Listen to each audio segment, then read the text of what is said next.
will use your own stolen information against you. They will attempt to change your behavior. The story of Watch Dogs 2 is about how Dedsec is trying to allow people to regain control over who they are based on the information that's out there about them. That's him. Marcus Holloway. Who is he? That's the guy who could help us change the world.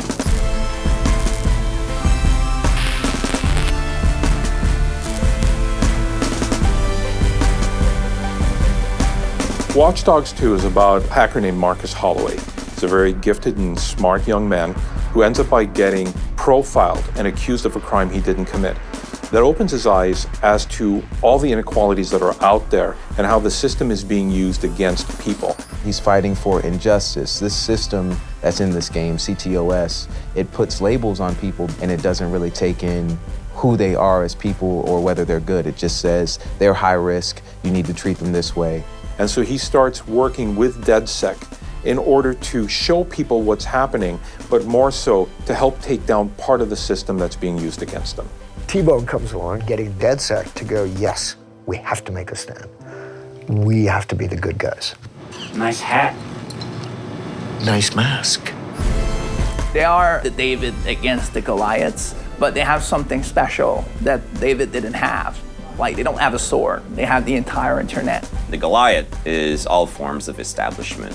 So big corporations, some people in those corporations trying to use technology for power, for money, for control, and also the government is part of the establishment. So various corrupted people inside of those factions that you're trying to fight against. You're gonna be dealing against rival hacker groups. We're gonna be dealing with corporations trying to get power, manipulating politicians, trying to get money. Basically trying to know more about you than you know about yourself so they can predict your next move. One of the challenges you're going to be facing is to figure out, is there a link between all those people? Is it just random abuse of technology or is there someone with an agenda? And that's what you have to figure out as you unveil that corruption in the establishment. In Watch Dogs 1, we explored surveillance a lot. You know, how technology could invade people's privacy. In Watch Dogs 2, we're interested in something called big data.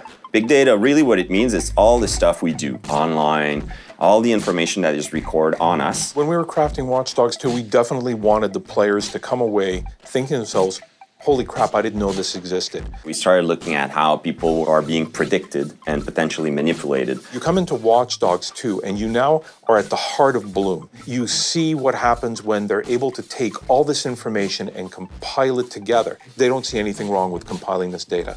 But what happens when you've got somebody who acts as the middleman between Bloom and the data that they possess, and they start doing something, pushing their own agenda for it? That's where you have somebody like Deshan come in. He's the CEO of Bloom, which is a company that collects and distributes the data from all different kinds of other organizations. Think about like the amount of control one person can have if they literally own and manipulate all information, all data about every single person. That in itself is kind of like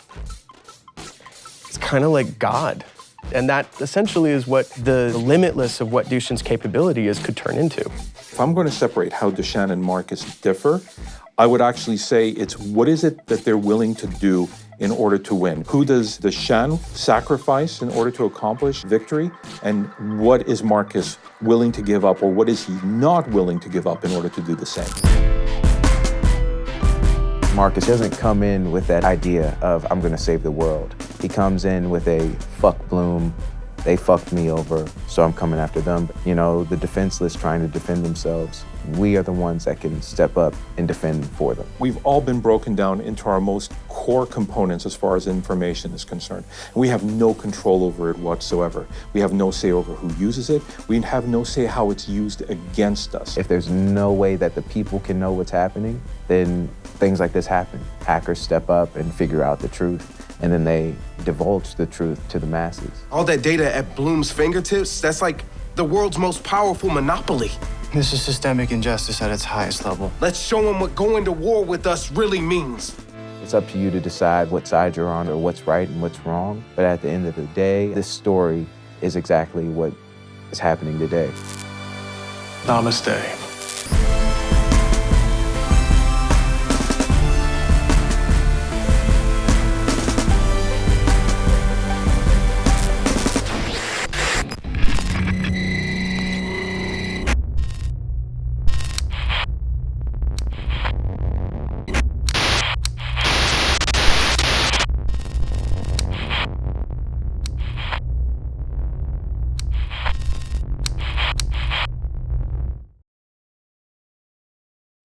PS4 for the players.